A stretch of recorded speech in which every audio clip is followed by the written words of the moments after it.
اعوذ باللہ من الشیطان الرجیم بسم اللہ الرحمن الرحیم. پڑھیے الصلاۃ والسلام علیک یا رسول اللہ وعلی آلک واصحابک یا حبیب اللہ. الصلاۃ والسلام علیک یا نبی اللہ وعلی آلک واصحابک یا نور اللہ.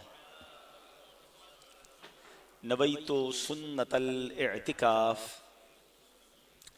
پیارے پیارے اسلامی بھائیوں، الحمدللہ عز و جل ماہ رمضان کا عشرۂ مغفرت ہمارے درمیان ہے اور ہم پر اپنی رحمتیں برکتیں لٹا رہا ہے. آج ماشاءاللہ جامع مسجد زیتون اشرف میں اصحاب بدر کے ذکر کی، ان کی یاد منانے کے لیے، ان کے ایصال ثواب کے لیے ایک بڑی پر کیف پر نور محفل سجائی گئی ہے. رب کریم ہم سب کا جمع ہونا اپنی بارگاہ میں قبول فرمائے. سب سے پہلے میں اس مسجد کو بنانے والوں کو مبارکباد پیش کروں گا. بڑی کمال کی، بڑی خوبصورت اور بڑی عالی شان مسجد بنائی ہے. رب کریم سے دعا ہے کہ جن جن لوگوں نے اس میں تعاون کیا، حصہ ملایا، کوششیں کی، رب عز و جل ان سب کو جنت میں اعلیٰ محل عطا فرمائے. جن مرحومین کے لیے یہ مسجد بنائی گئی، اللہ ان مرحومین کو بھی جنت میں اعلیٰ محل نصیب فرمائے. رب کریم ہم سب کو بھی اپنی اپنی حیثیت کے مطابق ایسے صدقہ جاریہ والے کام، مساجد بنانا، مدارس بنانا، جو ہمارے بعد بھی باقی رہنے والے کام ہیں، وہ کرنے کی توفیق عطا فرمائے. درود پاک پڑھنے کی بے شمار فضائل و برکات ہیں. میرے آقا مدینے والے مصطفیٰ صلی اللہ تعالیٰ علیہ وسلم کا فرمان عالی شان ہے، انی رأیت البارحۃ عجبا ورأیت رجلا من امتی. آقا فرماتے میں نے پچھلی رات عجیب واقعہ دیکھا کہ میرا ایک امتی یزحف علی الصراط مرۃ ویجثو مرہ، پل صراط پر کبھی گھسٹ کر اور کبھی کبھی گھٹنوں کے بل چل رہا تھا. فجاءتہ صلاتہ علی، وہ درود آیا جو اس نے مجھ پر بھیجا تھا. فاخذت بیدہ، درود پاک نے اس کا ہاتھ پکڑ لیا. فاقامتہ علی الصراط حتی جاوزا، آقا فرماتے ہیں یہاں تک کہ اس نے پل صراط پار کر لیا. کیا کمال کا وظیفہ ہے درود پاک. یہاں بھی کام آتا ہے، آخرت میں بھی کام آئے گا، پل صراط پر بھی کام آئے گا. اب خوش نصیب وہ ہے جو درود پاک کثرت سے پڑھتا ہے. ماہ رمضان جہاں بہت ساری اچھی عادتیں اپنانے کا ہمیں موقع دیتا ہے، ان میں سے کمال کی عادت یہ ہے کہ اس مہینے میں آپ درود پاک پڑھنے کی عادت پکی کر لیں. جتنا ہو سکے درود پاک پڑھیں، تسبیح اپنے ساتھ رکھیں. ہو سکے تو رمضان میں، اب تو ویسے ہی آخری عشرہ رہ گیا ہے، روز کے 1200 درود پاک کا ٹارگٹ لے لیں تاکہ رمضان کے بعد بھی ہم درود پاک پڑھنے والے بن جائیں. کیا خوبصورت اشعار ہے نا. پڑھتی درودیں دوڑیں گی حوریں، پڑھتی درودیں دوڑیں گی حوریں، لاشا جو لے گا نام محمد، روزے قیامت میزان و پل پر دے گا سہارا نام محمد.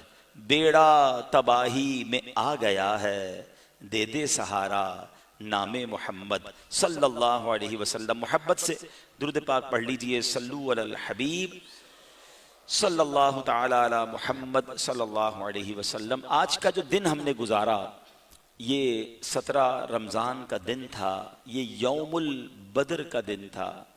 اسلامک ہسٹری میں یہ ایک ڈیسائیڈنگ مومنٹ تھا، تاریخی دن تھا، اور اس کو یوم الفرقان بھی کہا گیا.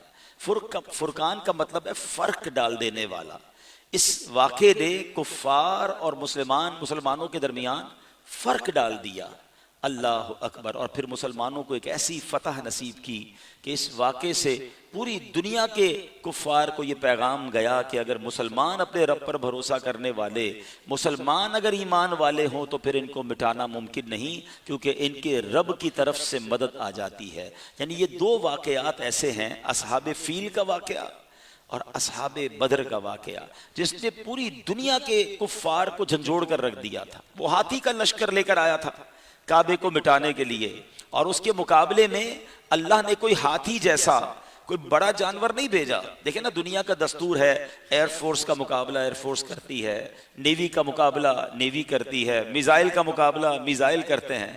ہر طریقے کے اسلحے کے مقابلے میں اس کا یوں سمجھیے کہ انٹرسیپٹر بنایا جاتا ہے, اس پر اس کا رپلائی دینے والا ہتھیار بنایا جاتا ہے. مگر اس اصحاب فیل کے واقعے سے یہ پیغام گیا کہ میرا رب چاہے تو ہاتھی والوں کو بھی ابابیل کے پنجوں میں چھوٹے چھوٹے کنکروں سے تباہ کر سکتا ہے. الم یجعل کیدہم فی تضلیل, اللہ نے ان کے داؤں کو ان کو ذلت میں ڈال دیا. اور پھر کیا ہوا؟ فجعلہم کعصف مأکول, ایسی پتھر برسے کہ وہ چبائے ہوئے بھس جیسے بنا دیے گئے. تو اصحاب فیل کے واقعے میں بھی ایک ایسا منظر دنیا نے دیکھا. اور پھر بدر کے مقام پر جب فرشتوں کی فوج اتری تو ایک ایسا منظر تھا کہ سارے کفار حیران ہو گئے کہ یہ ہو کیا رہا ہے ہمارے ساتھ, ہمیں کوئی اور قتل کر رہا ہے, ہمیں کوئی اور مار رہا ہے. وہ خوف زیادہ ہوتا ہے نا, دشمن سامنے ہو اور ہم پر حملہ کر رہا ہے تو بندہ دیکھتا ہے یہ حملہ کر رہا ہے, لیکن وہاں فرشتوں کو بھیجا گیا. تو اس دن کے بارے میں جب بھی پڑھتے ہیں, جب بھی سنتے ہیں, ایمان تازہ ہو جاتا ہے. اور یہاں میں ایک اور بات بھی بتا دوں کہ 17 رمضان ہی ہماری امی حضور ام المومنین طیبہ طاہرہ سیدہ حضرت عائشہ صدیقہ رضی اللہ تعالی عنہا کا یوم بھی ہے. پھر اسی طرح 19 رمضان یہ نبی پاک علیہ الصلوۃ والسلام کی بڑی پیاری صاحبزادی حضرت رقیہ رضی اللہ تعالی عنہا کا یوم وصال ہے. یہ بھی یاد رہے کہ حضرت رقیہ بیمار تھی. یہ حضرت عثمان غنی رضی اللہ تعالیٰ عنہ کی زوجہ تھی. یہ بیمار تھی تو جب مسلمان بدر کے لیے جا رہے تھے تو پیارے آقا علیہ السلام نے حضرت عثمان غنی سے فرمایا کہ آپ مدینے میں رکیں گے حضرت رقیہ کی عیادت کے لیے, تیمارداری کے لیے. اور سبحان اللہ, نبی پاک کی اتھارٹی اور اختیار دیکھیں کہ حضرت عثمان غنی بدر کے میدان میں گئے نہیں تھے مگر آپ کو نبی پاک نے بدری صحابہ میں شمار فرمایا. جو وہاں مال غنیمت ملا اس میں بھی حضرت عثمان غنی کو حصہ عطا فرمایا. یعنی جب بھی آپ بدری صحابہ کی لسٹ پڑھیں گے اس میں حضرت عثمان غنی کا نام شامل ہے, مگر آپ اس جنگ میں آپ نے شرکت نہیں کی. اس خوبصورت بات سے بھی ایمان کو بڑھانے والی ایک بات یہ سیکھنے کو ملتی ہے کہ نبی پاک کا اختیار کیا ہے, جس کے لیے جو فرما دے وہی اس کے لیے شریعت بن جاتی ہے. نبی مختار کل ہیں, جس کو جو چاہیں عطا کر دیں. سبحان اللہ. تو اب جب مسلمان بدر سے فتح یاب ہو کر مدینے آئے تو 19 رمضان تھی. تو اس وقت حضرت رقیہ کا وصال ہو چکا تھا اور آپ کی تدفین ہو رہی تھی. تو 19 رمضان جو ہے حضرت رقیہ رضی اللہ تعالیٰ عنہ کا یوم ہے. اور پھر اس کے بعد 21 رمضان مولا کائنات مولا علی شیر خدا کرم اللہ تعالی وجہ الکریم کا یوم ہے. تو یہ بڑی مبارک دن اور راتیں ہیں. اس میں ایک بات ضرور کہوں گا, انشاءاللہ آج بھی ہم ان کے لیے دعا کریں گے, ان کے وسیلے سے دعا کریں گے, لیکن ہمیں اس طرح کے جو ہسٹوریکل ڈیز ہیں, بزرگوں کے ایام ہیں, ایک تو ہمیں بھی پتہ ہونے چاہیے اور ہمیں اپنے بچوں کو بھی بتانے چاہیے. یعنی بدر کا دن آئے تو ہمارے بچوں کو پتہ ہو کہ آج بدر کا واقعہ کیا تھا. اپنے گھر میں ان کے لیے ہم فاتحہ پڑھیں, افطار کر رہے ہیں, سحری کر رہے ہیں, اسی میں فاتحہ پڑھ لیں. 21 رمضان آئے تو مولا علی کا فاتحہ پڑھیں. آج ہو سکے تو آپ جو ہے وہ آنے والا افطار جو ہے وہ حضرت عائشہ اور حضرت رقیہ رضی اللہ تعالیٰ کے لیے فاتحہ پڑھیں اور ان کو بتائیں.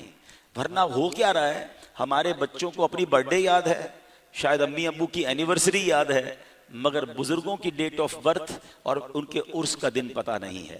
تو اتنا دور نہ کر دیں آنے والی نسلوں کو. ایک وقت ہوتا تھا کہ ہمیں اپنے بچپن میں یہ معلوم ہو جاتا تھا کہ خواجہ صاحب کی چھٹی آ رہی ہے, غوث پاک کی 11ویں آ رہی ہے, فلاں بزرگ کا عرس آ رہا ہے, فلاں شخصیت کا یوم ولادت آ رہا ہے. مگر آہستہ آہستہ یہ چیزیں اب کم ہوتی جا رہی ہیں. اللہ سلامت رکھے امیر اہل سنت کو. آپ دیکھتے ہوں گے مدنی مذاکرے میں آپ ہر تھوڑے دنوں بعد بتا رہے ہوتے ہیں کہ آج فلاں بزرگ کا دن ہے, ہم نے فاتحہ کی ہے ان کے لیے. اچھا, اس فاتحہ کے لیے کوئی بہت بڑا اجتماع کرنے کی ضرورت نہیں ہے. آپ اپنے گھر میں جو کھانا بناتے ہیں آپ اسی پر فاتحہ پڑھ لیں, درود پڑھ لیں, سورہ فاتحہ پڑھیں, 3 بار سورہ اخلاص پڑھیں. مگر اس سے ہوگا کیا کہ جب آپ ڈنر پر یا لنچ پر اپنے بچوں کے ساتھ کسی بزرگ کے لیے فاتحہ پڑھ رہے ہوں گے تو ان کو پتہ چلے گا کہ آج کسی کا دن ہے. ہمارے ابو اور امی کی کیا عادت تھی, تو آپ کے جانے کے بعد بھی وہ عادت کنٹینیو رہے گی. تو یہ بات ہمیں سیکھنی ہے. تو بہرحال اللہ کریم تربت اصحاب بدر پر، تربت مولا علی پر، حضرت بی بی عائشہ، حضرت رقیہ رضی اللہ تعالیٰ عنہ پر اپنی رحمتوں کی بارش نازل فرمائے اور ان کے صدقے ہماری مغفرت فرمائے۔ بدر کے مارکے کے حوالے سے میں کچھ باتیں عرض کروں گا۔ بدر 2 ہجری میں ہوا ہے، ٹھیک ہے؟ اچھا، پہلے تو میں ایک خوبصورت سیکوینس سمجھانا چاہتا ہوں، بچے بھی موجود ہیں۔ گروتھ آف اسلام، مسلمان کس طرح دنیا میں بڑھے، اگر آپ یہ سمجھ جائیں گے تو بہت ساری باتیں سمجھنا آسان ہو جائے گا۔ نبی پاک علیہ السلام نے 40 سال کی عمر مبارک میں اعلان نبوت فرمایا اور اسلام کی دعوت دینا شروع کی۔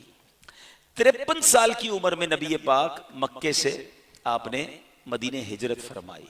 جو یہ ہجرت ہوئی ہے نا، اس وقت کچھ روایتوں کے مطابق 80 یا 100 مسلمان تھے۔ ٹرائی ٹو امیجن، 13 سال میں کتنے مسلمان ہوئے؟ 80 یا 100۔ اچھا، یہ جو ہجرت کرنے والے تھے، ہو سکتا ہے کچھ مدینہ پاک میں پہلے سے وہاں مسلمان ہو گئے تھے، مگر اتنی تعداد تھی جو مکے سے مدینے جانے والی تھی، اور اس پر انہوں نے مظالم ڈھائے۔ مگر ان کفار کو یہ بھی چین نہیں آ رہا تھا کہ یہ بچ کے مدینے چلے کیسے گئے۔ تو ابھی 2 ہی سال ہوئے تھے، بدر 2 ہجری میں ہوا ہے، تو 13 سال یہ اور 2 سال پلس کر لیں تو 15 سال کی عمر، 15 سال کا وقفہ ہوا، اور ان 15 سالوں میں سرکار دو عالم علیہ السلام کے کتنے مسلمان بدر کے میدان میں تھے؟ 313۔ یہ ذرا فگر ذرا دیکھیے گا، گراف بنتا جائے گا۔ بدر میں 313، 3 ہجری میں غزوہ احد ہوتا ہے، وہاں 700 مسلمان تھے۔ اب 300 سے کتنے ہو گئے؟ 700 ہو گئے۔ اس کے بعد 6 ہجری میں صلح حدیبیہ ہوتا ہے، وہاں 1400 صحابہ کرام نبی پاک کے ساتھ مدینے سے چلے تھے احرام پہن کر، جنہیں عمرہ نہیں کرنے دیا گیا۔ اب کتنے ہو گئے؟ 1400۔ 6 ہجری کا مطلب سمجھ رہے ہیں آپ؟ 6 سال یہ اور 13 سال مکی زندگی کے، دونوں کو ملائیں تو کتنے ہو گئے؟ 19 سالوں میں 1400 صحابہ۔ ٹھیک ہے، ہم اتنی ہی خواتین کاؤنٹ کر لیتے ہیں، تو آل ٹوگیدر دنیا میں کم و بیش 3000 کے قریب مسلمان تھے۔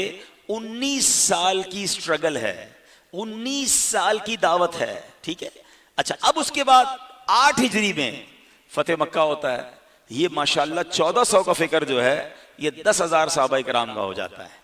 نبی پاک 10,000 صحابہ کو لے کر 8 ہجری میں آ رہے ہیں اور اللہ پاک فتح مکہ عطا فرماتا ہے۔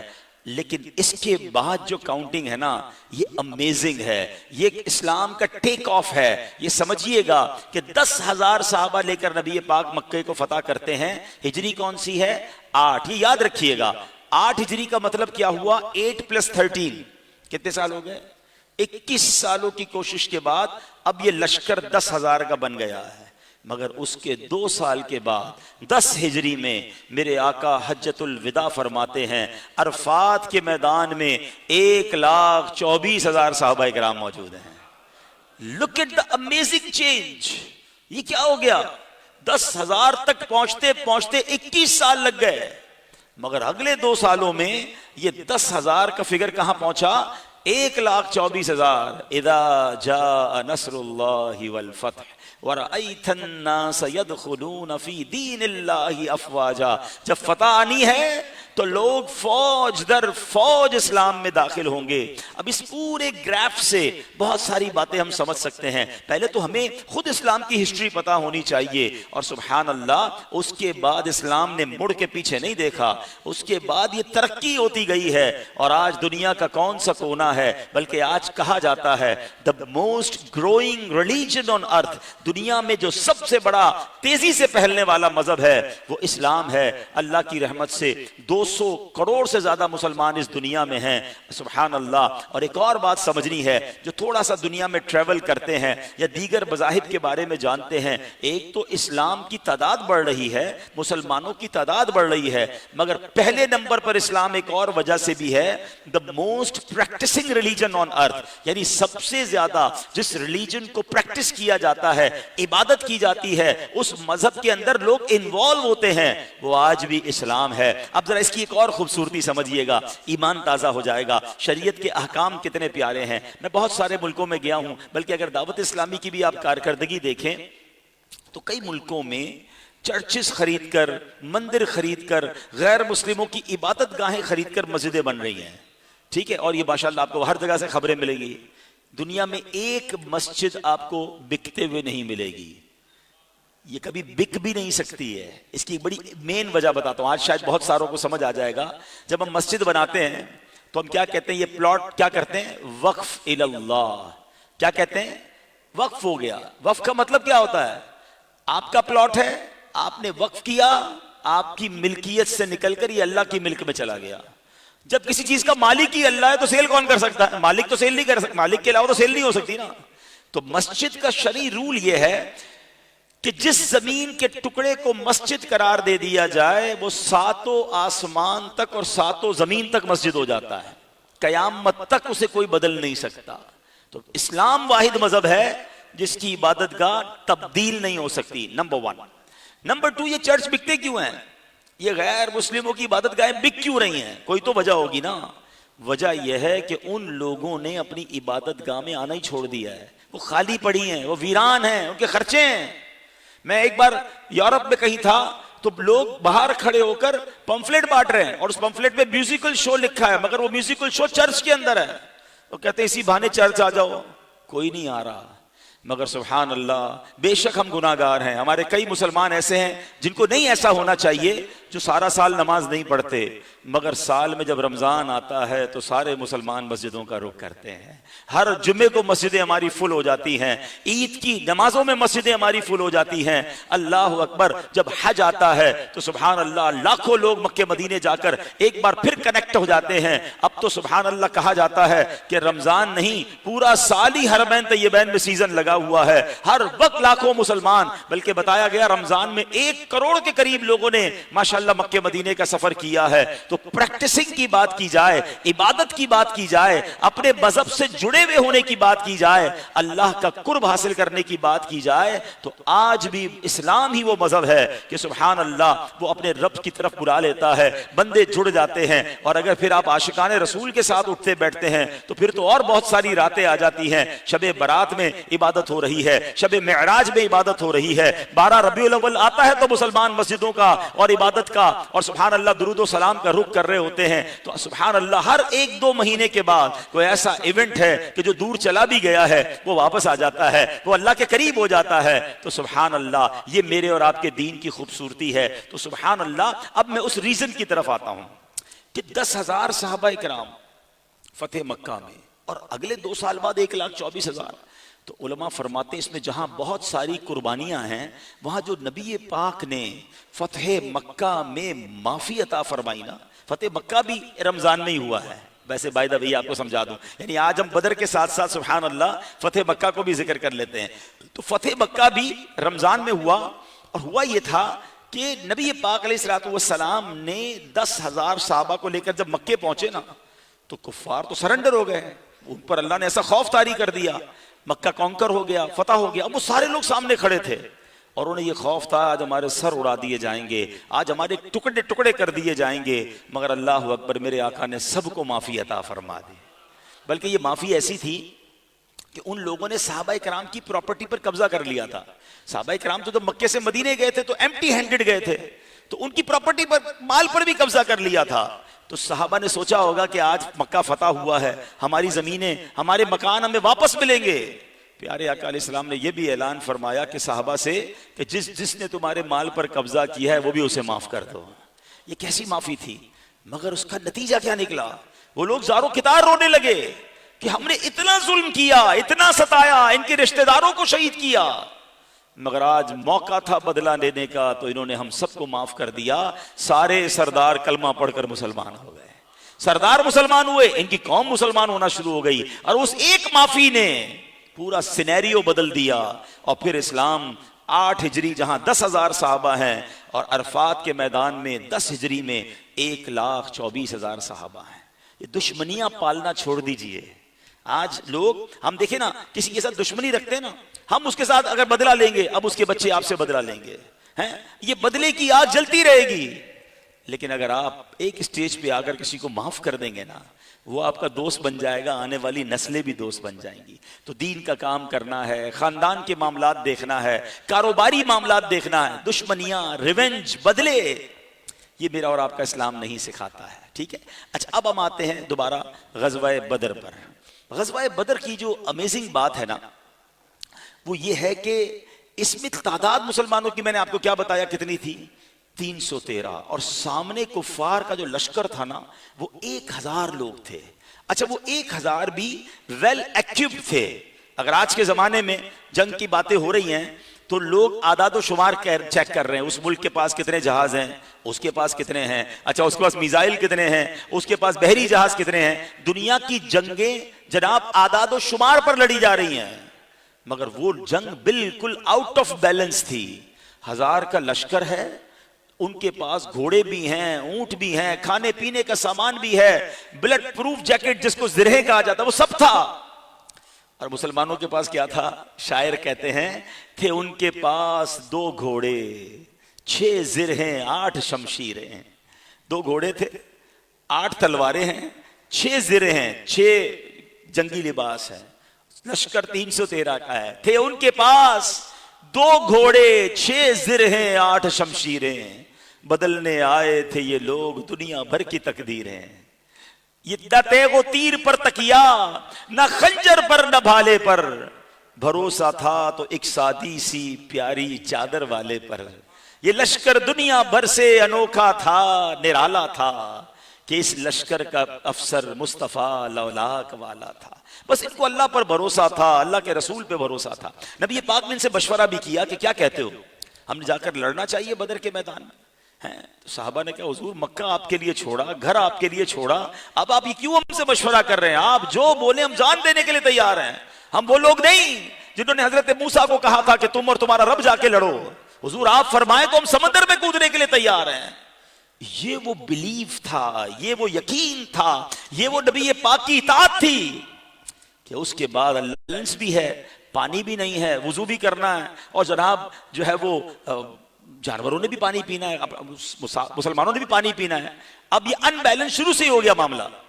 سبحان اللہ. پہلی مدد یہ آئی کہ بدر کے دن یعنی بدر کی رات کو بارش ہوتی ہے, اور وہ ایسی بارش ہوتی ہے جس نے پاسا پلٹ دیا.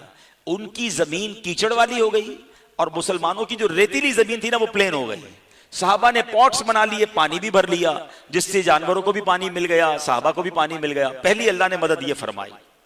اچھا دوسرا کیا ہوا کہ آج ہم گرافک ڈیزائننگ کی بات کرتے ہیں کہ اب آج کل سیاسی لوگ یا بہت سارے لوگ اپنے چھوٹے سے پروگرام کو گرافک کے ذریعے بہت بڑا بنا دیتے ہیں. نظر آتا ہے لاکھوں ہزاروں لوگ تھے, حالانکہ بندے تھوڑے ہوتے ہیں, کمپیوٹر میں سب ہو جاتا ہے.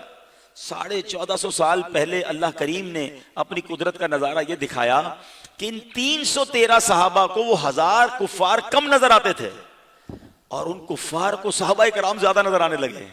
اللہ اکبر. یہ ایسی مدد تھی کہ ان کے دل پہ خوف طاری ہو گیا کہ اتنے سارا, اتنا بڑا لشکر ہم کیسے مقابلہ کریں گے. اور سامنے والے جو ہیں وہ تو ڈر گئے, اور صحابہ کرام کو وہ لوگ ہی کم نظر آنے لگے. تو ان کے دل میں اور ہمت آ گئی, تو تھوڑے سے ہی ہم نپٹا دیں گے ان کو. تو یہ اللہ پاک کی طرف سے دوسری مدد آئی. ایک تیسری کمال کی مدد آئی ہے, وہ کیا تھی؟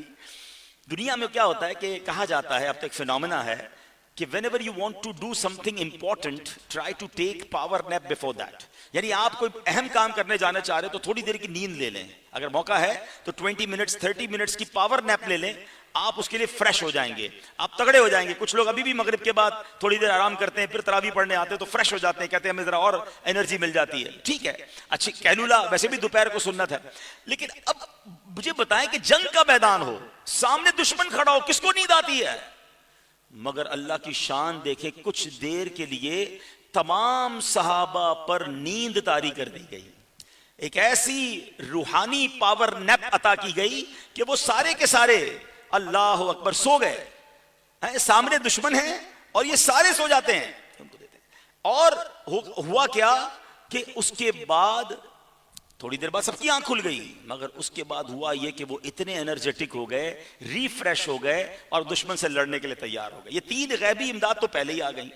اور سبحان اللہ نبی پاک نے کیا کیا اس رات, یہ بھی آئیے آپ کو بتاتا ہوں. آج لوگ کہتے ہیں دعاؤں سے جنگ نہیں جیتی جاتی, مسلمانوں کو تانا دیتے ہیں نا کہ ہر وقت دعائیں کرتے رہتے ہو, تیاری بھی کرو.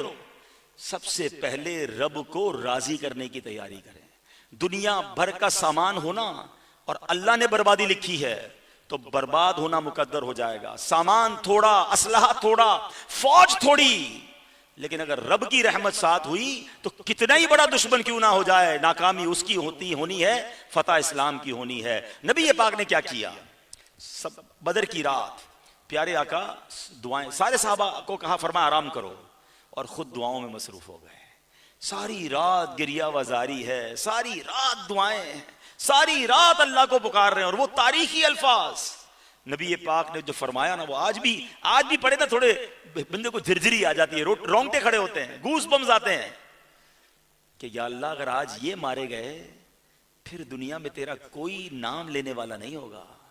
ایک جملے کی اہمیت کو سمجھے، یہ بدر والے اسی لیے اللہ کے پسندیدہ بندے نہیں ہیں۔ 2000 اونلی مسلمین آن دا ارتھ، چند صحابہ ضرور تھے مدینے میں، لیکن یہ سب کچھ تھا نا۔ دیکھیں ان کا پلان کیا تھا، نبی پاک تھے، حضرت ابوبکر صدیق تھے، حضرت عمر فاروق تھے، حضرت عثمان غنی تھے، مولا علی تھے، اور جناب سارے بڑے صحابہ میدان بدر میں موجود تھے۔ ان کا پلان کیا تھا کہ یک بارگی ایک ایسا اٹیک کرنا ہے کہ اگر ان سب کو شہید کر دیا تو پھر دنیا میں کوئی نہیں بچے گا اسلام کا نام لینے والا۔ یہ ان کا پلان تھا۔ کچھ لوگ اپنی پلاننگ کرتے ہیں مگر اللہ کی خفیہ تدبیر کچھ اور ہوتی ہے۔ پھر نبی پاک کو اچھا دعا کرتے کرتے نا پیارے آقا اس قدر رکت میں آ جاتے کہ آپ کی چادر مبارک کاندھوں سے نیچے گر گئی۔ حضرت صدیق اکبر آئے اور نبی پاک سے لپٹ گئے، کہتے حضور اب بس کریں، بڑی اللہ پاک ضرور آپ کی مدد فرمائے گا، حضور اب آپ بس کریں، آپ کی دعا رب نہیں سنے گا تو کس کی سنے گا؟ دلاسا دیا اپنے حبیب علیہ الصلوۃ والسلام کو، وہ چادر واپس کاندھوں پہ ڈال دی۔ اب نبی پاک جو ہے وہ تشریف لائے، اللہ اکبر۔ اب نبی پاک کی نگاہ دیکھیں، نبی پاک کا علم دیکھیں۔ بدر کی رات نبی پاک نے کچھ جگہوں پر نشان لگائے کہ یہاں عتبہ کی لاش ہوگی، یہاں ابو جہل گرے گا، یہاں شیبہ گرے گا۔ آپ بتائیے یہ کون بتا سکتا ہے کل کون کون مرے گا؟ 3 غیب کی خبریں ہیں، موت کا وقت کسی کو نہیں پتا، موت کس کو آنی ہے نہیں پتا، اور کہاں آنی ہے نہیں پتا۔ نبی پاک جگہ بھی بتا رہے ہیں، بندہ بھی بتا رہے ہیں، اور وقت بھی بتا رہے ہیں۔ صحابہ کہتے ہیں نوٹ کر لو، اور کہتے ہیں دوسرے دن جب جنگ ختم ہوئی 1 انچ بھی جگہ آگے پیچھے نہیں تھی، جگہ جہاں میرے آقا نے نشان بنایا اسی کافر کی لاش وہی موجود ہے۔ کہاں مریں گے عتبہ و شیبہ اور ابو جہل، کہ جنگ بدر کا نقشہ حضور جانتے ہیں، جو ہو چکا ہے جو ہوگا حضور جانتے ہیں۔ ارے ابو داؤد شریف کی حدیث ہے، سیاہ ستہ کی حدیثوں میں یہ حدیث موجود ہے، 1 رات پہلے بتانا کیسے ہو سکتا ہے؟ اگر اب بھی علم غیب مصطفیٰ پر کسی کو شک ہے تو وہ اپنے دماغ کا علاج کروائے۔ اللہ اکبر، نبی پاک نے یہ بتا دیا۔ اچھا میں اس واقعے کا ایک اور پہلو بھی سوچ رہا تھا، چلے یہ تو پیارے آقا نے بتا دیا، لیکن اگر سبحان اللہ صحابہ کرام کا یقین تو کمال تھا نا، جب انہیں پہلے ہی بتا دیا گیا کہ کل ابو جہل نے بھی مرنا ہے، شیبہ نے بھی مرنا ہے، عتبہ نے بھی مرنا ہے، تو پھر کافروں نے بچنا کیسے ہے؟ یعنی وننگ کی اناؤنسمنٹ تو پہلے ہی فرما دی تھی، تو صحابہ کرام تو پہلے ہی روحانی طور پر اور اپلفٹ ہو چکے تھے۔ اچھا اب جنگ شروع ہونے کی وقت آیا، اب وہاں بھی بڑے عجیب عجیب منظر ہیں، سبحان اللہ۔ ایک صف جب بنائی جاتی ہے نا، تو جنگوں میں صف بنائی جاتی ہے، تو ایک صحابی تھے حضرت اسود، ان کا تھوڑا سا پیٹ بڑا ہوا تھا، تو نبی پاک نے چھڑی سے انہیں کہا پیچھے ہو جاؤ۔ اب ایسا ٹینس ماحول ہے، ابھی تھوڑی دیر میں لڑائی شروع ہونے والی ہے۔ اسود کہتے ہیں حضور مجھے آپ نے میرے پیٹ پہ چھڑی لگائی، مجھے آپ سے بدلہ لینا ہے۔ ایوریبڈی بیکم شاکڈ کہ یہ تو اس وقت یہ کام کرنے والا تو نہیں ہے نا۔ کہتے ہیں حضور مجھے بدلہ لینا ہے۔ نبی پاک نے فرمایا آ جاؤ پھر بدلہ لے لو۔ کہتے نہیں حضور آپ نے جب چھڑی لگائی تو میرے پیٹ پہ کپڑا نہیں تھا، آپ نے تو چادر پہنی ہوئی ہے یا کرتا پہنا ہوا ہے۔ پیارے آقا علیہ السلام نے اپنا کرتا اوپر کر لیا۔ کیا زمانے میں ایسی کوئی مثال ہے؟ امت کے والی ہیں، رب کے حبیب ہیں، لیڈر آف دا امہ ہیں، اور ایک غلام صحابی کہہ رہے بدلہ لینا ہے۔ اچھا باقی صحابہ تھوڑی دیر کے لیے حیران ہوئے کہ ہو کیا رہا ہے، اور یہ اسود کو کیا ہو گیا، کیوں اس وقت یہ کر رہے ہیں؟ دوڑتے ہوئے گئے، نبی پاک نے کرتا تو اوپر کر دیا تھا، اپنا جسم نبی پاک کے جسم سے ملا لیا، سینے لگ گئے، چومنے لگے۔ کہتے حضور بدلہ نہیں لینا تھا، مجھے پتا ہے ابھی تھوڑی دیر میں جنگ ہونی ہے، کیا پتا یہ زندگی کی آخری لمحات ہوں، میں چاہتا ہوں جانے سے پہلے میرا جسم آپ کے جسم کے ساتھ مل جائے۔ یہ کیسے صحابہ تھے، یہ کیسا پیار تھا، آئے ہائے۔ لیکن ہمارے لیے تو سبق آ گیا نا کہ نبی پاک نے فرمایا بدلہ لینا ہے تو لے لو۔ اور یہ ایک بار نہیں ہوا، سرکار دو عالم صلی اللہ علیہ وسلم نے کئی بار یہ اناؤنس کیا کہ اگر آپ تم میں سے کسی کا مجھ پر حق آتا ہے تو وہ آج دنیا میں لے لو۔ یہ نبی پاک اعلان کیا کرتے تھے۔ کیا مجھے اور آپ کو ان حقوق کی فکر ہے کہ کہیں دنیا میں کوئی ناراض نہ رہ جائے، دنیا میں کسی کا حق تلف نہ ہو جائے، دنیا میں کسی کا مال میں نہ دبا لوں؟ اللہ کو کیا جواب دوں گا؟ مگر بندہ تو یہی سوچ رہا ہوتا ہے کہ یار میں تو سیٹ ہوں، نوکروں کو تو کچھ بھی کہہ سکتے ہیں، میں تو مالک ہوں، میں تو کسی کو کچھ بھی کہہ سکتا ہوں، میں شوہر ہوں، بیوی کے ساتھ جو چاہوں کروں. نہیں، ہمیں اس بات کو سمجھنا ہوگا کہ ہمیں چاہے کسی بھی سٹیج پر آپ پہنچ جائیں، روایتوں کا خلاصہ ہے. بلکہ میں کیا کمال کی بات فرماؤں، عرض کروں، ہمارے شیخ طریقت امیر اہل سنت کا ایک جملہ بڑا کمال کا. آپ نے ایک بار فرمایا اگر شوہر بیوی کے ساتھ زیادتی کرے گا تو شوہر کو بیوی سے معافی مانگنی پڑے گی. اگر باپ نے اپنے بیٹے کے ساتھ بھی زیادتی کی ہے تو باپ کو اپنے بیٹے سے معافی مانگنی پڑے گی. سیٹھ نے نوکر سے زیادتی کی ہے تو سیٹھ کو نوکر سے معافی مانگنی پڑے گی. اور آگے بڑھ کر فرماتے ہیں اگر پیر نے اپنے مرید کے ساتھ زیادتی کی ہے تو پیر کو بھی معافی مانگنی پڑے گی. اور پھر اس کی وجہ بتاتے ہیں کہ جب سرکار دو عالم علیہ السلام یہ فرما رہے ہیں امتی کو کہ کسی کا بدلہ ہو تو لے لو، تو میں اور آپ کیا چیز ہیں؟ اب میں کہوں میں شوہر ہو کر اتنا بڑا جناب میرا نام ہے، میں کسی سے کیسے معافی مانگوں؟ بالکل نہیں. آگے بڑھیے، جھک جائیے، کسی کا دل دکھایا اس سے معافی مانگیے. دنیا میں معافی مانگ لیجیے، آخرت میں جواب بھی نہیں دے سکیں گے. اچھا، وہاں جو امت کا جو فرعون ہے نا، یاد رکھیے گا ہماری امت میں بھی ایک فرعون تھا، بلکہ نبی پاک فرماتے ہیں وہ حضرت موسیٰ کے فرعون سے بھی زیادہ سخت تھا. اور وہ کون ہے؟ وہ ابو جہل تھا. ابو جہل نے بہت تنگ کیا نبی پاک کو. اس بدبخت نے نبی پاک علیہ السلام اور ان کے صحابہ کو بڑی تکلیفیں پہنچائی. تو اب جب جنگ شروع ہونے لگی نا تو دو چھوٹے چھوٹے منع تھے، حضرت معاذ اور حضرت معوذ، بالکل جوان، نوجوان، ینگ. حضرت عبد الرحمن بن عوف کہتے ہیں میرے ساتھ دائیں بائیں دو ینگسٹر موجود تھے اور مجھے کہتے چچا جان ابو جہل کون ہے ان میں سے؟ تو کہتے میں نے اشارہ کیا کہ وہ ابو جہل، بڑا کرو فر کے ساتھ، تلوار، بلٹ پروف، پوری باڈی کو اس نے چھپایا ہوا ہے لوہے کے لباس سے، اور بڑے کرو فر سے آ رہا ہے. حضرت عبد الرحمن بن عوف کہتے میں نے تو اشارہ کر رہا تھا، یہ دونوں تیر کی طرح جھپٹ پڑے اس پہ اور اس کو تلوار مار کے پہلے گھوڑے سے گرا دیا، پھر اتنا مارا کہ ابو جہل کو ہی مار دیا. یعنی اتنے بڑے سپہ سالار کو مارنے کے لیے کسی بڑے بہادر کی ضرورت نہیں پڑی. ان دونوں ننھے شہزادوں نے نبی پاک علیہ السلام کے جان نثاروں نے ابو جہل کو پچھاڑ دیا. یہاں بھی پیغام کیا ملا کہ رب چاہے تو کسی بڑے متکبر کو کسی بہت چھوٹے ذریعے سے بھی، بہت آسان طریقے سے بھی اس کو موت کے گھاٹ اتار سکتا ہے. قارون کا معاملہ کیا تھا؟ کتنا بڑا مال تھا، زمین کے ساتھ دسا دیا گیا. نمرود جو خدائی کا دعویٰ کرتا تھا اس کو مارنے کے لیے کیا انتظام ہوا کہ ایک مچھر اس کے دماغ میں چلا گیا. اتنی تکلیف ہوتی تھی کہ لوگوں کو کہتا سر پہ چپل مارو. روز اس بادشاہ کے سر پر چپل مارے جاتے، روز ذلیل ہوتا تھا، تب کچھ سکون ملتا تھا. مگر کئی سالوں تک مارتے مارتے ایک وقت آیا کہ ایسا مارا کہ سر ہی کھل گیا اور وہ مچھر کی وجہ سے نمرود ہلاک کر دیا گیا. تکبر نہیں کرنا.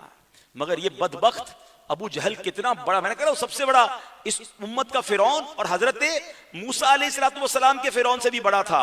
تو اس کے بارے میں کس طرح کی بات ہوتی ہے کہ جب اس کو ابو جہل کو بالکل آخری وقت آ گیا نا تو اس وقت ابو جہل کہتا ہے کہ اپنی تذلیل کا، رسوائی کا سامنا تھا نا، تو وہ کہتا تھا کہ بتاؤ جیت کس کی ہوئی ہے؟ مرتے مرتے بھی کہہ رہا ہے. تو کہتا ہے جیت، انہوں نے فرمایا کہ جیت اللہ اور اس کے رسول کی ہوئی ہے، اللہ اکبر. مگر اس کے باوجود وہ کہنے آخری وقت تھا اس کا، تو کہتا ہے اپنے نبی کو میرا پیغام دینا کہ میں عمر بھر اس کا دشمن رہا ہوں اور اس وقت بھی میرا جذبہ عداوت شدید تر ہے. مرتے وقت بھی توبہ کی یا شرم شاری نہ ہوئی. نبی پاک علیہ السلام کو جب یہ بات بتائی گئی کہ حضور وہ مرتے وقت بھی یہ کہہ رہا تھا، تو سرکار دو عالم علیہ السلام نے فرمایا میری امت کا فرعون تمام امتوں کے فرعونوں سے زیادہ سنگ دل اور کینہ پرور ہے. موسیٰ علیہ السلام کے فرعون کو جب بحر احمر دریائے نیل کی موجوں نے پکڑ لیا تھا نا، اس وقت اس نے معافی مانگنا شروع کر دی تھی. اس نے کیا کہا؟ قرآن میں اس کے الفاظ موجود ہیں، قال آمنت انہ لا الہ الا الذی آمنت بہ بنو اسرائیل وانا من المسلمین. بولا میں ایمان لایا، میں کوئی سچا معبود نہیں ہوں اس کے جس پر بنی اسرائیل ایمان لائے، سوا اس کے کہ جس پر بنی اسرائیل ایمان لائے، اور میں مسلمان ہوں. یہ الگ بات ہے کہ اس وقت جب عذاب آ جائے اس وقت کا ایمان قبول نہیں ہوتا، لیکن وہ شرمندہ تو ہوا نا. ابو جہل اس قدر سخت دل تھا کہ مرتے وقت بھی کہہ رہا ہے کہ میرا اس وقت بھی دشمنی عروج پر ہے. بہرحال معاذ اور معوذ رضی اللہ تعالیٰ عنہ نے انہیں شہید کیا، اور سبحان اللہ، اللہ نے ان سے یہ اتنا بڑا کام لیا. اب ہم نے کفار کے سامان کو بھی سن لیا، مسلمانوں کے سامان کی تعداد کو بھی سن لیا، اور اب کیا ہوا؟ ان بدبختوں نے اعلان کیا کہ ہمارے مقابلے میں تین ان کے پہلے لیڈر آئے نا آگے. اچھا عتبہ، شیبہ، ولید، یہ تینوں ان کے ٹاپ تھے. دو بھائی تھے، ایک ان کا بیٹا تھا. اچھا وہ جیسے ہی آگے آئے تو انہوں نے کہا کہ ہمارے سامنے کچھ بڑے سپہ سالار بھیجے جائیں. تو نبی پاک نے 3 صحابہ کو بھیجا. تو اس قدر بدبخت تھے کہ پوچھتے یہ کون ہے، پہلے ان کا نام بتایا جائے. تو انہوں نے بتایا کہ ہم تو انصار صحابہ ہیں. تکبر میں کہتے ہیں ہمارا ان کا کوئی جوڑ نہیں ہے، ہمارے سامنے مکے والے بھیجو، جو مکے سے مہاجر گئے ہیں، اور ان کے بڑے بڑے لوگوں کو بھیجو. اب سرکار دو عالم علیہ السلام نے پتا کہ ان کو بھیجا سب سے پہلے مقابلے کے لیے. عتبہ ہے، شیبہ ہے، ولید ہے. یہ سمجھ لیں ان کی ٹاپ کمانڈ ہے، chief of army staff, vice chief سمجھ لیں، اور ان کا کسی علاقے کا کوئی جنرل کرنل سمجھ لیں. ٹاپ لیول کے 3 لوگ تھے. مقابلے کے لیے نبی پاک نے حضرت مولا علی کو کھڑا کیا. کم یا علی، حضرت علی کھڑے ہوتے ہیں. کم یا حمزہ، حضرت حمزہ شیر خدا کھڑے ہوتے ہیں. پھر نبی پاک حضرت عبیدہ سے فرماتے تم کھڑے ہو جاؤ. اور جب یہ تینوں جاتے ہیں تو تینوں نے جنگی لباس پہنا تھا، چہرہ نظر نہیں آ رہا تھا. عتبہ کہتا ہے ان کے نام بتائے جائیں. پھر جب نام بتایا کہا یہ ہمارا جوڑ بنتا ہے، یہ ہمارا مقابلہ بنتا ہے. اللہ اکبر. اب جنگ شروع ہوتی ہے. مولا علی کی جب تلوار اٹھے تو پھر دشمن کا کیا حال ہوتا ہے. سبحان اللہ. مولا علی شیر خدا نے اس پوری جنگ یہ تینوں کو مار دیا گیا. عتبہ، شیبہ، ولید، یہ تینوں پہلے حملے میں ہی جہنم واصل کیے گئے. اور اس کے بعد ان کی ویسے ہی کمر ٹوٹ گئی کہ ہمارے ٹاپ لیول کے لوگ اڑا دیے گئے. اللہ اکبر. تھوڑی دیر میں ابو جہل کو ان بچوں نے اڑا دیا. اب ہوا کیا ذرا سنیے گا کہ مولا علی شیر خدا کی شان یہ ہے کہ 70 کے قریب اس پورے مارکے میں کفار مارے گئے. ایک سوال ذہن میں آتا ہے کہ جناب 1000 کا لشکر تھا، فرشتے بھی ساتھ تھے، تو مار تو بہت ساروں کو پڑ جانی چاہیے تھی. اصل میں ہوا یہ کہ جب مسلمان لڑنے آگے جاتے تھے نا تو ان کی تلوار بعد میں اٹھتی تھی، سر پہلے اڑ جاتا تھا. اوپر آسمان سے گھوڑا چلنے کی آواز آتی، اقدم حیزوم، یعنی اے حیزوم اور دوڑ. اب سبحان اللہ صحابہ کہتے حضور یہ معاملہ عجیب ہے، ہماری تلوار چلنے سے پہلے دشمن کا سر اڑ رہا ہے، آسمان پر گھوڑے کے چابک کی آواز آ رہی ہے. آقا فرماتے حیزوم جو ہے یہ جبریل کے گھوڑے کا نام ہے، تیسرے آسمان سے مدد آئی ہے. کفار پر ایک ایسا روب طاری ہو گیا کہ یہ تو لڑ نہیں رہے، ہماری گردنیں کوئی اور اڑا رہا ہے. تو اس لیے 70 کے بعد ان کی بس ہو گئی، وہ بھاگ گئے سر پر سامان چھوڑ کر اور جناب سرنڈر کر دیا انہوں نے. اللہ اکبر. مگر مولا علی شیر خدا کی شان دیکھیں کہ ان 70 میں 35 افراد وہ ہیں جن کو مولا علی نے جہنم واصل کیا تھا. ان کی تلوار سے انہوں نے ان کو اڑا کے رکھ دیا. 10 وہ تھے جن کو حضرت حمزہ رضی اللہ تعالیٰ عنہ نے قتل کیا. اللہ اکبر. اس شان سے یہ اللہ کے شیر لڑے. اور جب مولا علی لڑ رہے تھے نا تو سبحان اللہ بدر کے میدان میں آسمان سے ندا دی جا رہی ہے، لا سیف الا ذو الفقار ولا فتح الا علی. اللہ اکبر. مطلب کیا؟ اصل تلوار تو ذوالفقار ہے جو مولا علی کے پاس ہے. اور یاد رکھیے یہ تلوار سرکار دو عالم علیہ السلام نے انہیں عطا فرمائی. ولا ولا فتح الا علی. اور حقیقی بہادر، حقیقی جوان تو حضرت علی کرم اللہ تعالی وجہ الکریم ہے. سبحان اللہ. یہ جنگ اس طرح ختم ہوئی کہ تھوڑی دیر میں ان کے پرخچے اڑ گئے، ان پر خوف طاری ہو گیا. یہ بڑے بڑے ان کے جرنیل مارے گئے اور باقی لوگ اپنا سارا سامان چھوڑ کر بھاگ گئے اور ایک خوف کی فضا پڑ گئی. سبحان اللہ. اب جب جنگ ختم ہوتی ہے صحابہ دیکھتے ہیں کہ اسی جگہ پر جہاں جہاں نبی پاک نے نشان لگایا ہے وہاں وہاں ان کے لاشیں پڑے ہیں. اچھا پھر تمام بڑوں کی جو ان کے بڑے تھے، ان کے جرنیل تھے، ان کے سالار تھے، ان کو جمع کر کے ایک جگہ پر بدر کے میدان میں ان کی لاشوں کو ڈال دیا گیا. اب میں بخاری کی حدیث عرض کر رہا ہوں. صرف بدر کے واقعے سے ہمارے سبحان اللہ عقیدے کے 2 مسئلے حل ہوئے کہ پہلے نبی پاک نے بتا دیا کہ کون کہاں مرے گا، ویسا ہی ہوا. اب بخاری کی حدیث سنیے. اب اس پورے گھڑے کے اندر لاشوں کو امیہ بن خلف کی لاش پھول گئی. یہ وہی بدبخت امیہ تھا جو حضرت بلال پر سخت مظالم کیا کرتا تھا، وہ بھی بدر میں مارا گیا. اس کی لاش پھول گئی، اس کے اعضاء الگ الگ ہونے لگے، اس لیے لاش وہیں مٹی میں دفنا دیا گیا اور ان سب کو ایک بدر کے گھڑے میں ڈال دیا. اب نبی پاک علیہ السلام بدر کے اس گھڑے پہ کھڑے ہو کر، یعنی وہ کھڈا کہہ لیں جس کو، لاشیں پڑی ہوئی ہیں. اب نبی پاک کے الفاظ سنیں اور یہ بخاری کے الفاظ ہیں. اے عتبہ بن ربیعہ، اے شیبہ بن ربیعہ، اے فلاں، اے فلاں، کیا تم لوگوں نے اپنے رب کے وعدے کو سچا پایا؟ ہم نے تو اپنے رب کے وعدے کو بالکل ٹھیک اور سچا پایا. اب حضرت عمر فاروق آ گئے، کہتے یا رسول اللہ آپ ان مرنے والوں سے، ان بے روح جسموں سے کلام کر رہے ہیں، یہ تو مر گئے ہیں نا. اللہ اکبر. حضرت عمر پر بھی اللہ کروڑوں رحمتوں کی بارش نازل فرمائے کہ آپ پیارا سوال کر لیا، ساڑھا تو مسئلہ ہی حل ہو گیا نا. حضرت عمر کہتے حضور آپ مرنے والوں سے بات کر رہے ہیں. سنے نبی پاک نے کیا جواب دیا. اگین بخاری شریف میں ہے، آقا نے فرمایا اے عمر قسم خدا کی جس کے قبضہ قدرت پہ میری جان ہے، تم زندہ لوگ میری بات کو ان سے زیادہ نہیں سن سکتے، لیکن اتنی بات یہ ہے کہ یہ مردے جواب نہیں دے سکتے، یعنی مرنے والے بھی ویسے ہی سنتے ہیں جیسے زندہ لوگ سنتے ہیں، ہاں مرنے والے جواب نہیں دے سکتے۔ اللہ اکبر۔ اس حدیث کے بعد علماء نے کمال کر دیا، کیا کچھ ہمیں سکھایا۔ فرمایا جب غیر مسلم اللہ رسول کے دشمن مر جائیں ان سے نبی پاک بات کرے اور اے کہہ کر یا کہہ کر بات کر رہے ہیں اور بتا بھی رہے ہیں کہ یہ سن سکتے ہیں۔ اللہ اکبر۔ اگر آج ہم سبحان اللہ نبی پاک کو یا رسول اللہ کہیں، ہمارے غوث پاک کو یا غوث اعظم کہیں، مولا علی کو یا علی کہیں، تو اس میں کیا پرابلم ہے؟ اچھا چلے اس بات کو ایک اور پیرائے میں بھی سمجھیں۔ آپ سب کو بڑی مشہور دعا ہے حدیث کی، اور یہ مشکات شریف کی حدیث کی کتاب میں موجود ہے کہ جب بھی قبرستان جانا ہے نبی پاک جب قبرستان جاتے تھے تو کیا دعا پڑھتے تھے؟ السلام علیکم یا اہل القبور یغفر اللہ لنا ولکم وانتم سلفنا ونحن بالاثر۔ یہ دعا امید ہے آپ میں سے بہت سو کو یاد ہوگی، پڑھنی چاہیے۔ اچھا اس دعا کا میسج بھی بڑا نرالا ہے، میں پہلے تو اس دعا کا ترجمہ سمجھیے گا۔ یقین کریں یہ دعا اگر قبرستان میں صحیح دل سے کوئی پڑھے نا تو دل پر وہ اثر کرتی ہے۔ السلام علیکم یا اہل القبور، اے قبر والو تم پر سلامتی ہو، یغفر اللہ لنا ولکم، اللہ تمہاری اور ہماری مغفرت فرمائے، وانتم سلفنا ونحن بالاثر، تم پہلے چلے گئے ہو ہم پیچھے آنے والے ہیں۔ ہائے ہائے، قبرستان جا کر جو یہ دعا پڑھتا ہے پھر اس کے بعد گناہ کیسے کرتا ہے، اس کے بعد حرام کیسے کماتا ہے، قبر والوں کو کہہ کے آیا ہے کہ تم چلے گئے ہو میری باری آنے والی۔ کاش یہ بات سمجھ آ جائے۔ تیاری تو وہاں کی کرنی ہے، لیکن اس میں سبحان اللہ عقیدہ اہل سنت کیسا واضح ہو گیا۔ کیا فرمایا نبی پاک نے؟ السلام علیکم، پڑھو نا، یا اہل القبور، السلام علیکم۔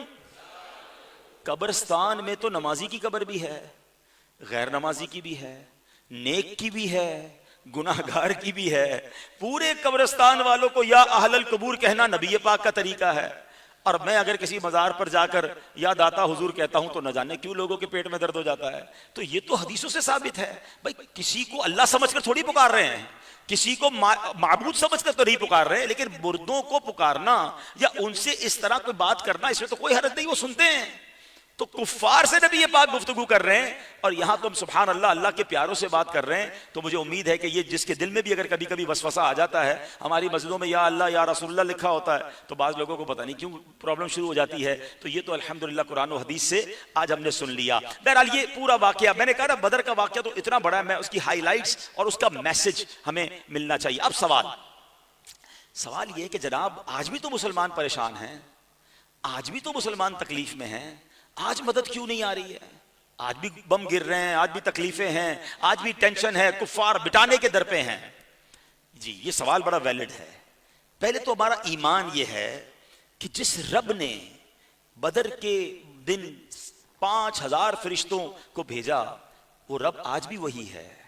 جس نے حضرت ابراہیم کے لیے آگ کو باغ بنایا وہ رب آج بھی وہی ہے۔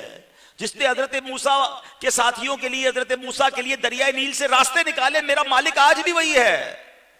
ہاں، جس نے حضرت یوسف علیہ السلام کو اندھیرے کنویں سے نکال کر مصر کا بادشاہ بنا دیا، مالک آج بھی وہی ہے۔ تو اس کا مطلب رب تو وہی ہے، ہم بدل گئے ہیں، ہم وہ نہ رہے، ہمارا ایمان وہ نہ رہا، ہمارا بھروسہ وہ نہ رہا۔ بدر والوں نے کیا کہا تھا کہ آپ ہمیں سمندر میں ڈالیں گے ہم چلے جائیں گے، ہم آپ کے فرمان پر لبیک کہتے ہیں۔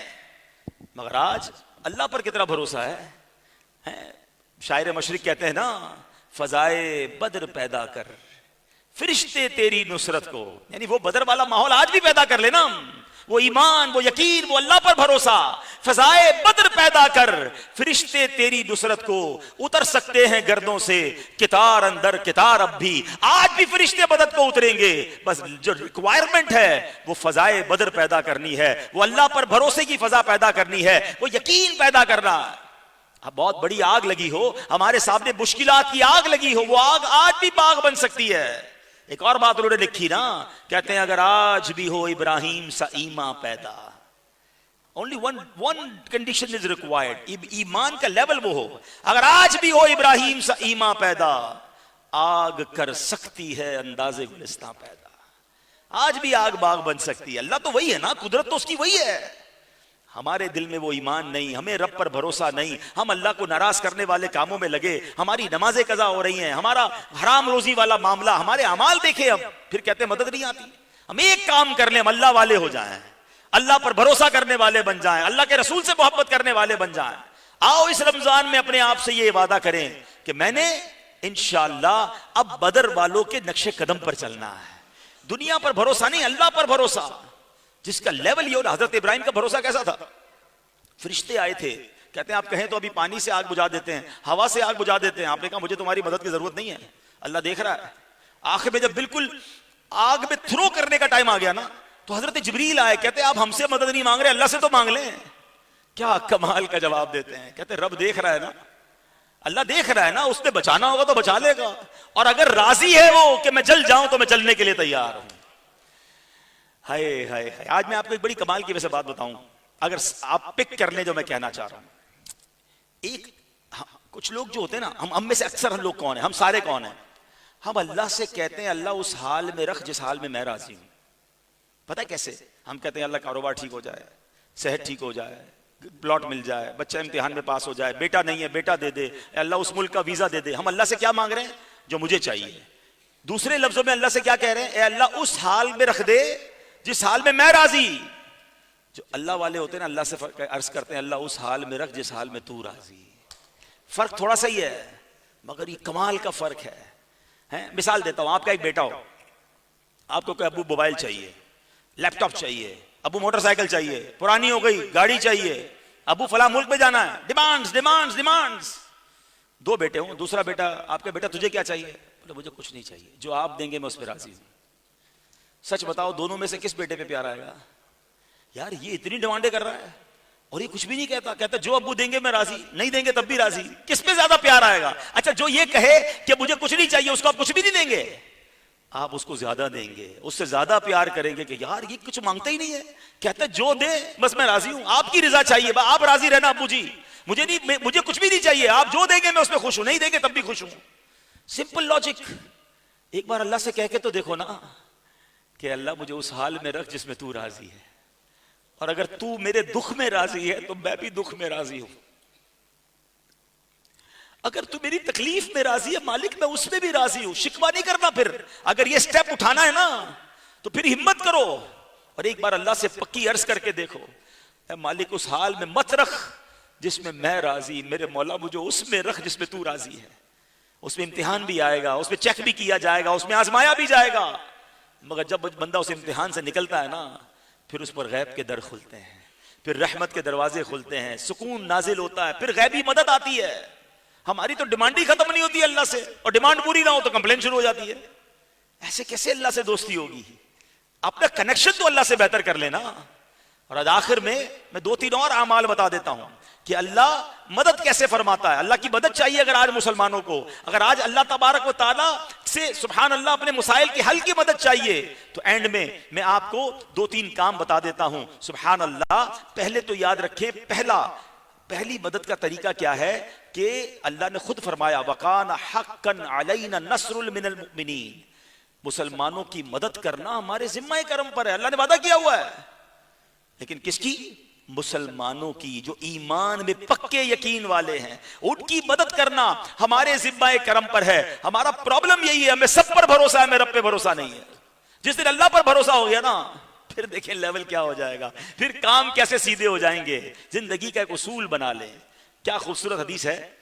اللہ فرماتا ہے اگر تم اللہ کے نبی علیہ السلام فرماتے ہیں اگر تم اللہ پر توکل کرو جیسا توکل کرنے کا حق ہے, بھروسہ کرو جیسا بھروسہ کرنے کا حق ہے, اللہ تمہیں ایسے رزق عطا فرمائے گا جیسے پرندوں کو رزق عطا فرماتا ہے. یہ پرندوں کو رزق عطا فرمانے والی بات پتہ کیا ہے دنیا میں؟ اچھا چلیں ایک ریسرچ بتا دیتا ہوں. دنیا میں جتنے انسان ہوتے ہیں نا ملٹی پلائی بائی 10 جانور ہوتے ہیں. انسان کتنے ہیں؟ 8 ارب اپروکسیمیٹلی 800 کروڑ. تو جانور کتنے ہو گئے؟ 80 ارب تمام جانور ملا کر. ٹھیک ہے, اور اس کو ملٹی پلائی بائی 10 کریں تو اتنے پرندے ہوتے ہیں, یعنی 800 ارب پرندے دنیا میں رہتے ہیں. اچھا پرندوں کی کالونیاں کون سی ہیں, کہاں رہتے ہیں؟ کراچی سوسائٹی میں تو انسان رہتے ہیں نا, پرندے درختوں پر رہتے ہیں.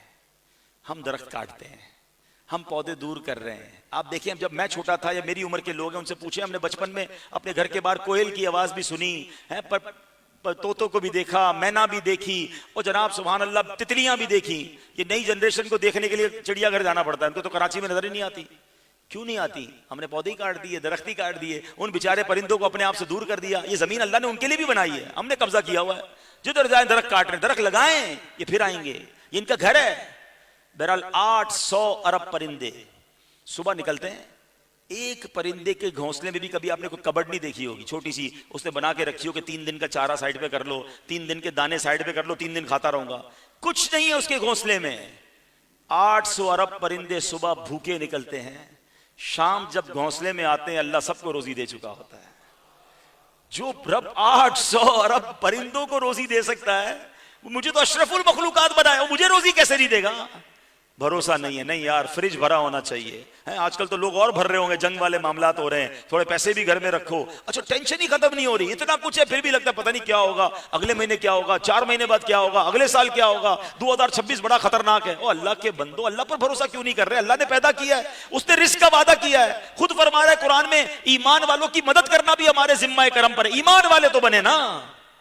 پرندے بھروسہ کریں, اشرف المخلوقات بھروسہ نہ کرے. ہماری تو ٹینشن ہی ختم نہیں ہوتی. ابھی بچی پیدا ہوتی ہے, ارے بڑی ہوگی تو شادی کیسے ہوگی, اس کے جہیز کا کیا ہوگا؟ وہ اللہ نے بچی دی ہے, وہ انتظام بھی وہی کرے گا. ساری ٹینشنیں ہم نے لے لینی ہے. ایسا نہیں ہے. اگر اللہ کی مدد چاہیے تو ایمان مضبوط کرنا ہے. دوسرا, سبحان اللہ, قرآن میں رب فرماتا ہے مدد چاہیے نا اللہ کی, اللہ فرماتا ہے ان تنصروا اللہ ینصرکم, اگر تم اللہ کے دین کی مدد کرو گے اللہ تمہاری مدد کرے گا. اللہ کے دین کی مدد کیا ہے؟ یا تو خود دین کا کام کرنا شروع کر دیں, خود لوگوں کو دین سکھانا شروع کر دیں, غیر مسلموں کو مسلمان بنانا شروع کر دیں. زبردست کام ہو گیا. نہیں کر سکتے تو جو یہ کام کر رہے ہیں ان کی مدد کرنا شروع کر دیں. خود عالم بن جائیں, یہ جو علماء بن رہے ہیں ان کو سپورٹ کریں. خود قرآن سیکھیں, جو سیکھ رہے ہیں ان کو سپورٹ کر دیں. اللہ نے مال دیا ہے تو مال کے ذریعے سپورٹ کریں, فزیکلی سپورٹ کریں. دین کی مدد کرو گے. یہ میں نہیں کہہ رہا, اللہ قرآن میں فرما رہا ہے ان تنصروا اللہ ینصرکم, اگر تم اللہ کے دین کی مدد کرو گے اللہ تمہاری مدد کرے گا. آج کے دور میں دین متین کا کتنا بڑا کام دعوت اسلامی کر رہی ہے. سب سے پہلے تو میں آپ سے گزارش کروں گا کہ آپ پریکٹیکلی آ جاؤ دعوت اسلامی میں. اس میں یہ نہیں فرمایا کہ چندہ دے دو. سب سے پہلے تو مدد دین کی پریکٹیکل کر رہی ہے نا. میں خود بیان کروں, میں خود درس دوں, میں خود ان کے قافلوں میں جاؤں, میں خود لوگوں کو نماز کی دعوت دوں, میں خود لوگوں کو گناہوں سے بچاؤں. دس از دا بیسٹ وے. امر بالمعروف و نہی عن المنکر, لوگوں کو نیکی کی دعوت دیں اور برائی سے روکیں. اور اس کے ساتھ ساتھ مالی طور پر بھی ہم کسی ایک عالم دین کو اسپانسر کر دیں. کیا پتا قیامت کے دن وہی عالم ہمارا ہاتھ پکڑ لے, حضرت آپ نے رقم دی تھی, میں عالم بنا, چلے جنت میں ساتھ چلتے ہیں. اپنا تو بیڑا پار ہو جائے گا. اللہ کی مدد چاہیے, اللہ کے دین کی مدد کریں. اور دین کا کام جو لوگ کر رہے ہیں پہلے ان میں سے دیکھ لیں جن پر آپ کا دل ٹھکتا ہو کہ ہاں یہ عاشق رسول بھی ہیں, یہ عاشق صحابہ بھی ہیں, یہ عاشق اہل بیت بھی ہیں, اور واقعی دین کا بڑا کام کر رہے ہیں. آپ کو ہر دوسری گلی میں دعوت اسلامی کا کوئی ادارہ, کوئی مسجد, کوئی جناب دعوت اسلامی کی خدمت نظر آئے گی. آپ خود گھر میں بیٹھ کر مدنی چینل پر کتنی باتیں دعوت اسلامی کے ذریعے سیکھ رہے ہوں گے. آپ کے گھر کی خواتین کسی خواتین کے اجتماع میں جا کر کچھ سیکھ رہی ہوں گی. یعنی ہم سب بینیفٹڈ ہیں دعوت اسلامی سے.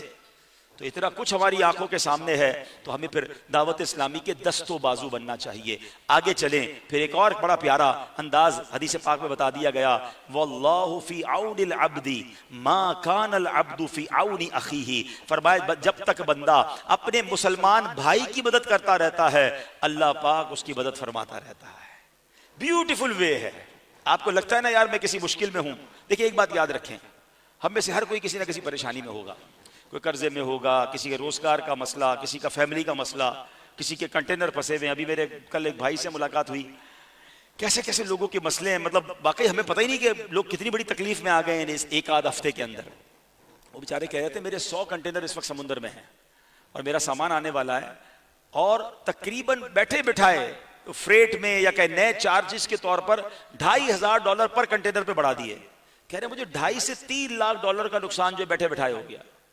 اب اس طرح کروڑوں روپے اور کئی لوگوں کے اربوں روپے نقصان ہو رہا ہے. اگر ہمارا نقصان نہیں ہو رہا ہم اللہ کا شکر ادا کریں کہ یا اللہ, اب یہ بھی شکر کا مقام ہے نا کہ اگر ہم وہاں کسی معاملے میں نہیں اٹکے ہوئے تو ہم شکر ادا کریں, اور جو اٹک گئے ہیں ان کی اس مصیبت پر خوشیاں نہیں منانا. لوگ بڑی باتیں کر رہے ہیں, دیکھا دبئی والوں کے ساتھ کیا ہو گیا, دیکھو پیسے لگائے تھے برباد ہو گئے. آپ مزہ کر رہے ہو کسی مسلمان کے نقصان پر. کل یہ باری ہماری بھی آ سکتی ہے. من ضحک ضحک, جو کسی پر ہنستا ہے اس پر ہنسا جاتا ہے. اللہ سے دعا کریں اللہ سارے مسلمانوں کی خیر فرما, سب کی جان مال عزت آبرو کی خیر فرما. تو میں یہ کہہ رہا تھا, یہ جو حدیث ہے کہ آپ اگر کسی پرابلم میں ہے نا, دیکھیں میری اور آپ کی پرابلم میرے ہاتھ میں نہیں ہے, میں بیماری کو میں نہیں ختم کر سکتا, میں اپنے گھر کے مسئلے کو میں نہیں ختم کر سکتا, میں کسی پریشانی میں ہوں میرے بس میں نہیں ہے, مگر حدیث پاک میں نبی پاک نے فارمولہ دے دیا ہے, جو کسی مسلمان کی پریشانی دور کرے گا اللہ اس کی پریشانی دور کر دے گا.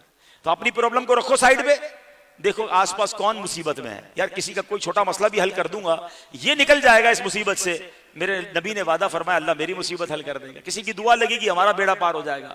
تو یہ رمضان شریف میں یہ کرنے والے کام, اور رمضان کے بعد بھی یہ کام کریں. اللہ کریم سے دعا ہے اصحاب بدر کے صدقے اللہ آج ایک بار پھر مسلمانوں کی مدد فرمائے, غیب سے مدد فرمائے. ہم میں جو جس پر پرابلم اور پریشانی میں ہے رب کریم ہماری بھی مشکلیں آسان فرمائے, اور اپنی ذات پر ہمیں پکا یقین اور بھروسہ نصیب فرمائے.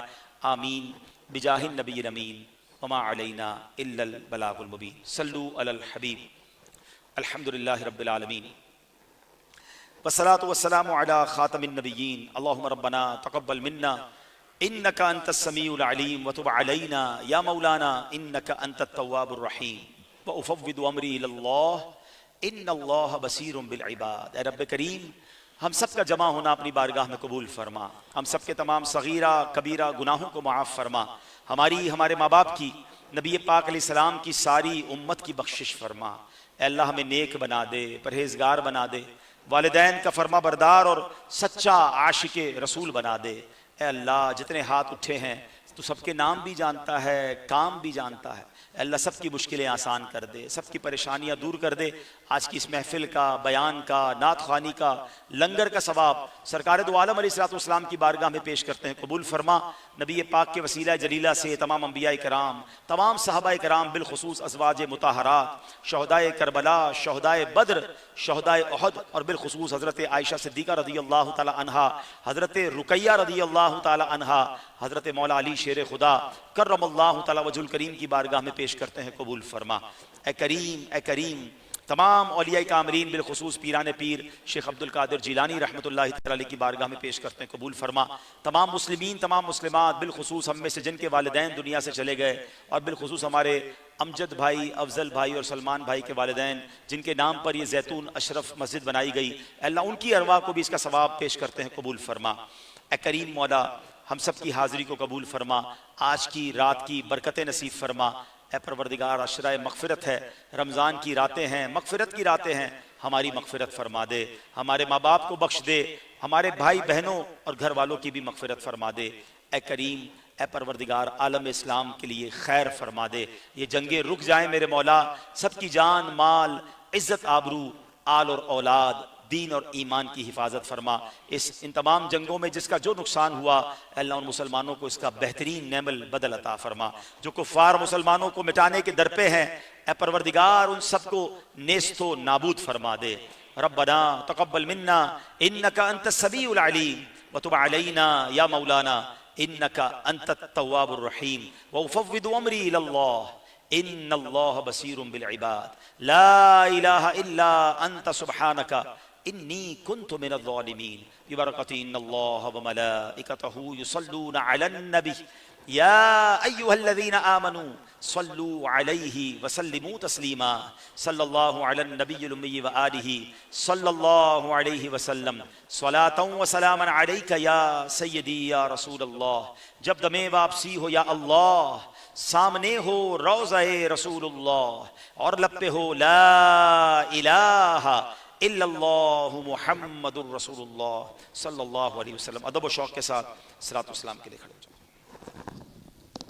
یا نبی سلام علیکہ, یا رسول سلام علیکہ, یا حبیب سلام علیکہ, صلوات اللہ علیکہ.